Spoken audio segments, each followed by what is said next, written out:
সবাইকে শুভেচ্ছা ও ভালোবাসা জানিয়ে আমি আফতাব হালদার।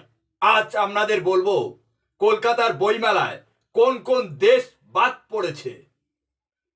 মাঝখানে কাঁটাতার আন্তর্জাতিক সীমানা রেখা, একই ভাষা, একই সংস্কৃতি সুবাদে চিরকাল জড়িয়েছিল দুই বাংলা। কলকাতার বইমেলায় ঢুকলেই প্রথমে সবার চোখে পড়ত বাংলাদেশের প্যাভিলিয়ন, কিন্তু বর্তমান পরিস্থিতিতে এই বাংলাদেশ এবছর কলকাতার বইমেলাতে স্থান পায়নি। সেই 1996 সাল থেকে টানা 29 বছর ধরে কলকাতার বইমেলার সঙ্গে ওতপ্রোতভাবে জড়িয়েছিল ওপার বাংলা। এবারে আর বাংলাদেশ স্থান পাচ্ছে না। তবে America, Germany, France, great Britain সহ প্রায় 20টি দেশ আসছে এই কলকাতায় আন্তর্জাতিক বইমেলায়। দেশ বিদেশ মিলিয়ে মোট 1000 স্টল বসছে। সব মিলিয়ে প্রস্তুতি চলছে জোর কদমে। বাংলার মুখ্যমন্ত্রী মমতা বন্দ্যোপাধ্যায়ের হাত দিয়ে শুরু হবে এর সূচনা।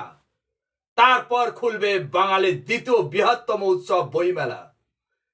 কেন এখানে দ্বিতীয় বললাম জানেন? কারণ 1 নম্বর উৎসব হলো দুর্গাপুজো আর দ্বিতীয় উৎসব হলো বইমেলা।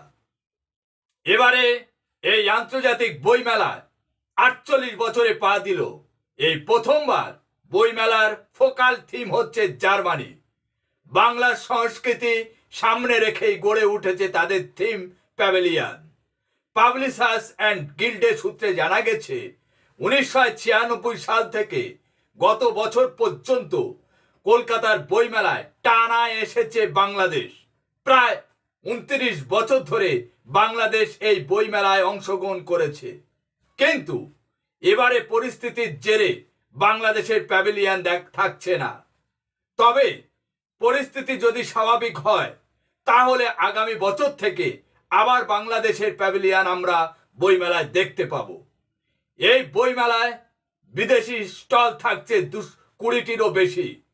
ফোকাল থিম হওয়ার জন্য জার্মানি তো থাকছেই, সেই সঙ্গে থাকবে America, Great Britain, France, Italy, Spain, Peru, Argentina, Colombia এবং লাতিন আমেরিকার বেশ কয়েকটি দেশ। নিরাপত্তার জন্য সিসি ক্যামেরা মুড়ে ফেলা হয়েছে সারা বইমেলায়। বইমেলার কর্মকর্তারা মর্মাহত, কারণ প্রতি বছর এই বইমেলায় বাংলাদেশের প্যাভিলিয়ন দেখে সবাই অভ্যস্ত। এবছর তাদের দেখা যাবে না। তবে এবছর 20টি দেশ থেকে এই বইমেলায় অংশগ্রহণ করতে আসছে। এবারে কোনো দল বা সংগঠনের নামে স্টল হচ্ছে না। এবছর বইমেলায় কোনো দল বা সংগঠনের স্টল বসতে না দেওয়ায় গিল্ডের বিরুদ্ধে বিশ্ব হিন্দু পরিষদ হাইকোর্টে মামলা করেছে। গত শুক্রবার হাইকোর্ট তা খারিজ করে দিয়েছে, কিন্তু গিল্ড হাইকোর্টে জিতেও তার উদারতা দেখিয়েছে। গিল্ড বিশ্ব হিন্দু পরিষদকে 18 বর্গফুট একটি স্টল দিয়েছে। গিল্ড হাইকোর্টে জিতেও বড় উদারতার পরিচয় দেখিয়েছে বিশ্ব হিন্দু পরিষদের প্রতি। এখানে তো আমার প্রশ্ন, যদি গিল্ড সিদ্ধান্ত নেয় যে কোনো দল বা কোনো সংগঠনের স্টল দেয়া হবে না, তাহলে বিশ্ব হিন্দু পরিষদের স্টল দেওয়ার অনুমতি দেওয়া হলো কেন? আবার বিশ্ব হিন্দু পরিষদ হাইকোর্টে মামলাও করে হেরে গেছে। তাহলে তাদের প্রতি উদারতা দেখিয়ে আদতে গিল্ড কি বোঝাতে চাইছেন তা আমি জানি না। আজ এখানে শেষ করছি। সবাই ভালো থাকবেন, সুস্থ থাকবেন। Tata, bye bye.